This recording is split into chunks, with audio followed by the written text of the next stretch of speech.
سورہ یاسین بہت اہم صورت ہے۔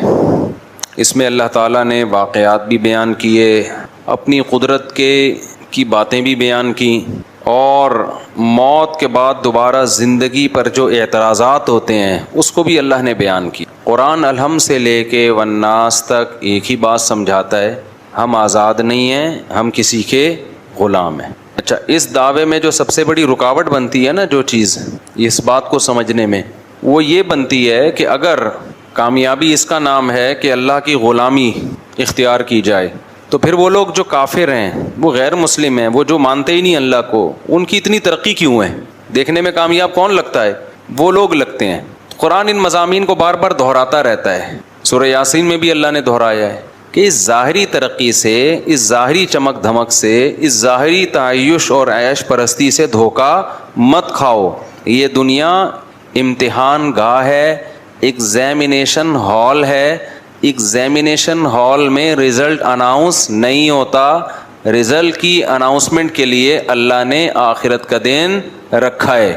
آخرت قائم ہوگی تو اس کے لیے اللہ نے عقلی دلائل بھی دی۔ عقلی کا مطلب وہ دلائل جو کھوپڑی میں آتے ہیں، اور نقلی دلائل کہتے ہیں جو نقل، یعنی جو واقعات ہیں کہ کیسے کیسے پیغمبروں نے قوموں پہ محنت کی ہے، لیکن ان قوموں نے کیسی نالائقیاں ان کے سامنے کی اور کیسا ان کا برا انجام ہوا۔ تو ہم یہاں سے شروع کرتے ہیں۔ اللہ نے فرمایا وَاضْرِبْ لَهُمْ مَثَلًا أَصْحَابَ الْقَرْيَةِ، اے نبی آپ ان کو ایک بستی والوں کا واقعہ سنائیں۔ یہ حضرت عیسیٰ علیہ السلام کے دور کے قریب کی کوئی بستی ہے۔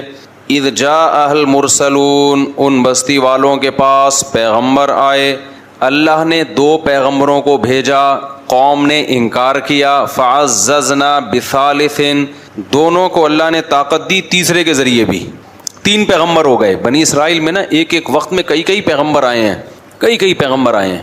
فَقَالُوا إِنَّا إِلَيْكُمْ مُرْسَلُونَ، کہنے لگے ہمیں کس کی؟ تمہاری طرف۔ ان پیغمبروں نے ان کو کیا کہا؟ وہ جواب میں کہنے لگے مَا أَنْتُمْ إِلَّا بَشَرٌ مِثْلُنَا، تم تو ہماری طرح کے انسان ہو۔ میں بار بار کہتا ہوں، جتنے بھی اہل اللہ گزرے ہیں، جتنے بھی پیغمبر گزرے ہیں، جو سچی مچی کے اللہ والے تھے نا، سب کو یہی طعنے دیے گئے کہ آپ ہماری طرح کے انسان، آپ کھاتے ہیں، آپ نارمل لائف گزارتے ہیں، آپ سوتے ہیں، صبح اٹھتے ہیں اور پراٹھے کھا رہے ہیں، ٹھیک ہے نا، انڈوں پہ مرغی کو بٹھا کیوں رہے ہیں، آپ سوئمنگ کیوں کر رہے ہیں؟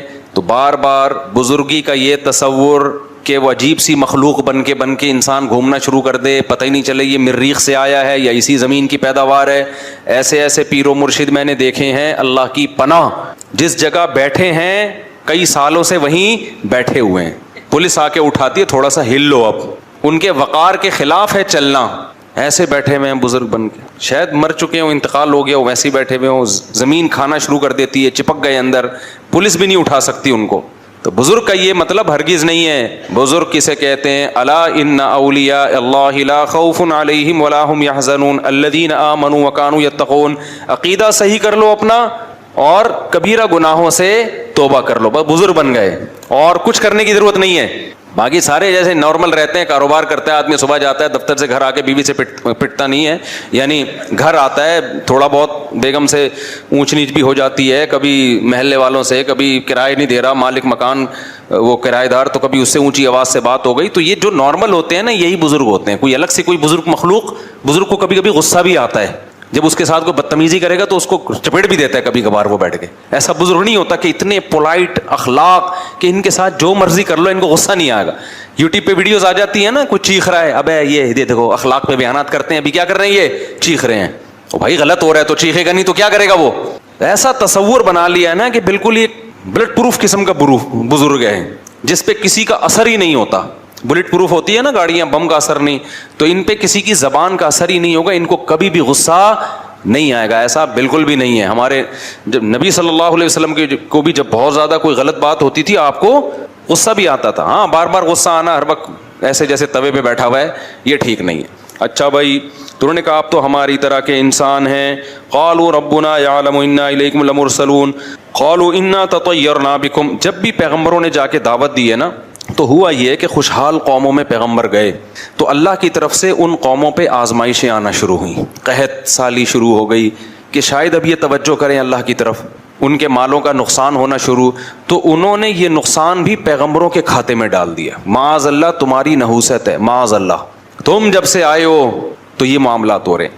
جیسے بہو جب نئی گھر میں آتی ہے اور اتفاق سے مالی اسباب کم ہو جائیں تو ساس کس پہ ڈال دیتی ہے؟ بہو کی نحوست. حالانکہ عین ممکن ہے بہو کے ساتھ ظلم کی نحوست ہو. کیا خیال ہے؟ ظلم ہو رہا ہو, اس کی وجہ سے اللہ نے مال میں برکت ختم. تو کسی کی وجہ سے کوئی نحوست نہیں ہوتی, حدیث میں صاف ہے, لا طیرہ, کوئی نحوست نہیں ہے.